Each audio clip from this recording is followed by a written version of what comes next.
देखिए, Quinton de Kock का form में आना कोलकाता के लिए बड़ा ज़रूरी था। तो गाइस, इरफान पठान ने क्विंटन डीकॉक की इस पारी और केकेआर की जीत को लेकर बड़ी बात कही है। उन्होंने बताया कि केकेआर के लिए डीकॉक का फॉर्म में आना कितना जरूरी था और उन्होंने न सिर्फ फास्ट बॉलिंग बल्कि स्पिन के खिलाफ भी शानदार बल्लेबाजी की। जब जरूरत पड़ी तो सही गेंदबाजों को टारगेट किया। गेम अवेयरनेस टॉप लेवल की थी और वो हेलमेट उतारकर जो कैच पकड़ा वो भी कमाल का था। अब अगर राजस्थान रॉयल्स की बात करें तो इरफान पठान ने कहा कि टीम को अपनी प्लेइंग एक्साई और कॉम्बिनेशन को और बेहतर करने की जरूरत है। रियान पराग नंबर 4 और नीतीश राणा नंबर 3 पर आ सकते हैं। गेंदबाजी में भी कुछ बदलाव की जरूरत थी। जब नीतीश राणा को लाया गया तो वहां तुषार देशपांडे जैसे मेन बॉलर को लाना ज्यादा बेहतर होता। जोफ्रा आर्चर को भी बहुत बाद में लाया गया जिससे गेम को और बेहतर तरीके से कंट्रोल किया जा सकता था। चलिए अब मैं आपको इरफान पठान की वीडियो का वो क्लिप दिखाता हूं जहां उन्होंने ये सब बातें कही हैं।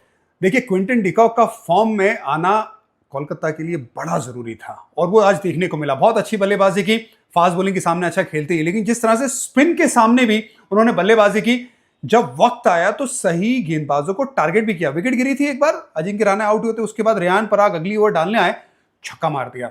तो जो गेम अवेयरनेस थी क्विंटन डिकॉक की, कमाल। वो कैच भी जबरदस्त पकड़ा था ना, हेलमेट निकाली, जो अवेयरनेस दिखाई दी, क्योंकि हेलमेट आती है ना तो कई बार वो विजन नहीं आता कैच पकड़ने में। वो कैच भी कमाल का किया। सीनियर खिलाड़ी एक्सपीरियंस लेके आते हैं। लेकिन अगर देखेंगे कोलकाता की बात करें, सुनील नारायण ना होने के बावजूद ये मैच जीता अपने घर से दूर, तो ये एक बहुत बड़ा प्लस है कोलकाता के लिए। एक तो चीज और कोलकाता बेहतर कर सकता था।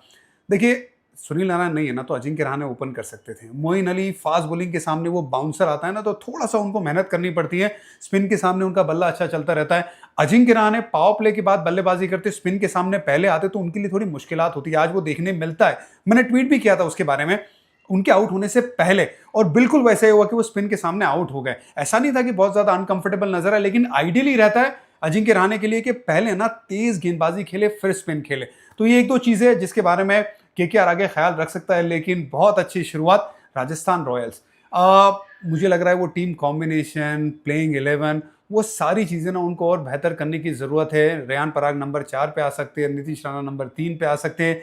गेंदबाजी में भी ना, जब नीतीश राणा को लेके आए थे वहां पे तुषार देशपांडे को मेन बॉलर को लेके आना ज्यादा बेहतर होता था। जोफ्रा आर्चर को भी बहुत बाद में लेके आए, जो उनकी ओवर्स बाकी थी। गेम को थोड़ा बेहतर चला सकते। शायद संजू सैमसन जो उनके स्किपर है उन्हें मिस कर रहे हैं राजस्थान। तो गाइस, इरफान पठान की इन बातों से आप कितना एग्री करते हो और क्विंटन डी कॉक की इस पारी को आप कितने नंबर दोगे, कमेंट करके बताओ। अब हम बात करने वाले हैं उस फैन की जिसने सबको हैरान कर दिया। मैच के दौरान एक फैन सिक्योरिटी तोड़कर सीधे मैदान में घुस आया और रियान पराग के पैर छू ली। ये नजारा देखकर सभी शॉक्ड रह गए। सिक्योरिटी ने तुरंत एक्शन लिया और उसे बाहर ले जाया गया। लेकिन सवाल ये है, क्या कोई सिर्फ अपने फेवरेट प्लेयर के पैर छूने के लिए इतना बड़ा रिस्क ले सकता है? वाह।